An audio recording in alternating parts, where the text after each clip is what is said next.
If you want to keep your bathroom neat and tidy and somewhere which feels relaxing, then keeping items like toilet rolls stored out of the way will help to cultivate a more welcoming space.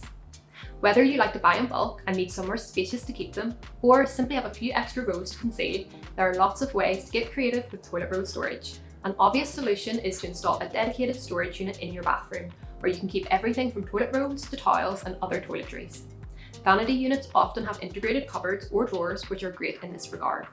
Another option is to use wicker baskets or upcycled wooden crates, which will also add texture and visual interest to your interior. Meanwhile, floating shelves are a great way to make use of vertical space above toilets, doors and vanities, and are ideal for stacking toilet rolls on. If you'd like more ideas on this, then read our full blog over on bathshack.com. There'll be the first link in the description below.